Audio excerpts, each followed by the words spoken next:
Hello, my name is Kristina Crump, and I'm a consumer bankruptcy attorney. Hi, I'm Chris Coons, and I'm also a consumer bankruptcy attorney. We should say that we represent people in Kansas and Western District of Missouri. Today we're going to talk about clients or potential clients who come in who might be behind on rent. What can bankruptcy do, or can bankruptcy help people who fall behind on rent? Well, this is a really tough one because I think it in part depends on, do you want to stay living in that place, or are you planning to move? So I guess decision number one is decide if you want to stay or move. Why does that matter? Well, if you're renting and you're behind and you file a bankruptcy case and you're staying in the residence, the bankruptcy is not going to cure that issue and allow you to stay. Basically, that means you have to pay your landlord. You've got to pay your back. landlord. You've got to pay your landlord in order to be able to stay. The bankruptcy may slow things down if there's an eviction process. So when a bankruptcy is filed, an automatic stay, this is a protective order comes into place. And if they have started the eviction proceeding but have not gotten a judgment on the eviction, it will essentially slow that process down, but it's not going to stop it. And you still got to pay the rent if you want to stay. What do you mean by slow things down? Like, how much time can you generally buy people to be able to work something out with their landlord if they file a bankruptcy? A few weeks to a few months, but certainly no more than that. And there are cases where the landlord will agree to be paid back rent through the case, but they usually want it in an accelerated fashion. It's very important to understand they don't have to do that. There is no requirement. So it's very different from when you're dealing with a mortgage company where you can actually force a plan, and as long as you're curing the default over the 3 to 5 year period of time, in the Chapter 13, for example, the mortgage company cannot really refuse to participate, but the landlord can. That is correct. The mortgage company is a secured creditor, and the bankruptcy code has allowances for dealing with secured creditors.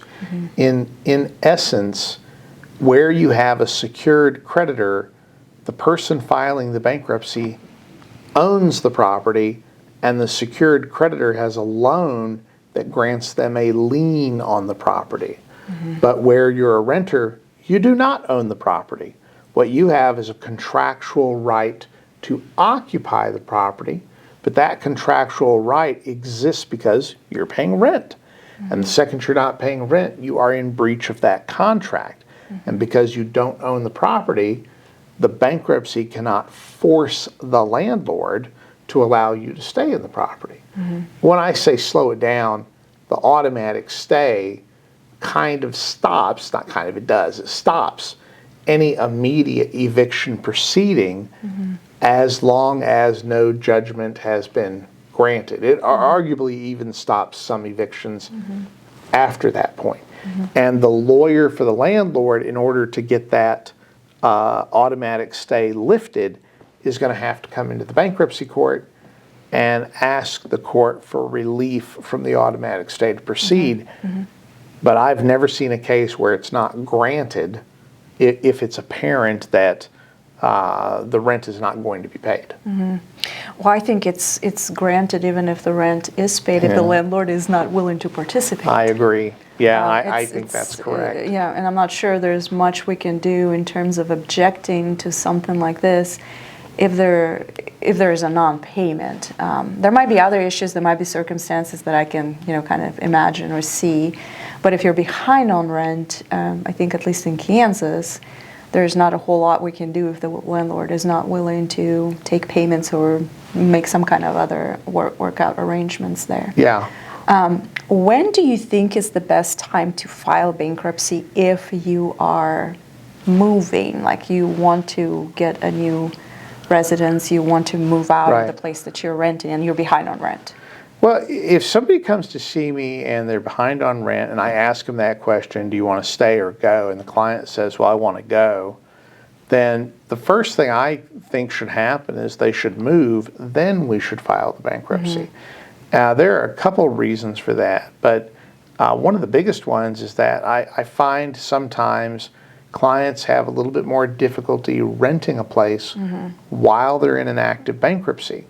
So I want them to get moved first before we file the case to prevent them from having any more difficulty than they're already going to have. I think the second thing I want, though, is I want a clear-cut line between when my client moved out of the residence for the purposes of determining damages and the rent owed. Because I'm going to try to discharge all of that in the bankruptcy I'm going to file. And if I file a case and the client is still living in the residence and then moves out, Say a week later. then the landlord actually has a claim that all the time the client was in the place after the case was filed, that debt is not included in the bankruptcy, the active bankruptcy. So I don't want the client in the property if they're going to abandon it eventually anyway. Any other thoughts about how to deal with landlords or rent in the bankruptcy context? Well, we've talked about this with respect to home mortgages and a few other things previously. And one of my thoughts is that if you are having to choose between, am I making my credit card payments or am I paying my rent, pay your rent. Don't pay the credit cards. If you have lenders that have access to your bank accounts and they're draining your accounts and you can't pay the rent, get another bank account, put your income into that account, pay the rent. Keeping a roof over your head has to be a primary concern. But for more than just the idea of you need a roof over your head, when you get an eviction, it's going to end up down at the local courthouse. And filing the bankruptcy is not going to lift that eviction out of those court records. And if you're in a not so small town or a small town, landlords are going to go look at those records, see that you have prior evictions, and it will hurt you when you go to get a place to live. And these things begin to pile up on you, where your credit's not that great, you have an eviction, you have a bankruptcy. Then you have difficulty maybe getting into a house that you would like to live in or apartment complex that you want to live in. It becomes more expensive, so it just kind of accumulates. It does. It accumulates, and your choices begin to funnel down. And where this affects people is not just in a quality of life or standard of living issue, but also like you may end up living further away from the place you work. You may not live where you want your kids to go to school. All kinds of issues pop up. And so my first kind of rule of thumb is you got to pay those basic bills first and foremost. Rent's got to be at the top. Yeah, it's kind of like if you cannot afford to pay rent, you really need to look at your finances and see what needs to happen.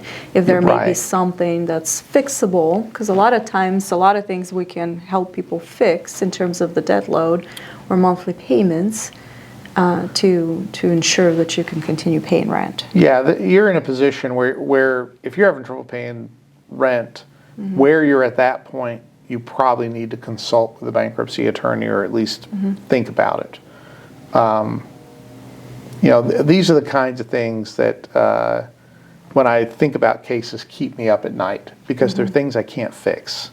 I can't keep people in a place once they're behind on rent, and if they get too far behind, it's a lost cause. Even during bankruptcy cases, these issues come up. Sure. Anything else? I think that probably covers my rent spiel, although we probably ought to, at some point, we'll talk a little bit more about. Each situation is unique, so hey, if you have any questions, feel free to reach out. If you need to stop creditor calls, harassment, collections, lawsuits, repossessions, garnishments, or foreclosures, please give us a call. Consultations are free.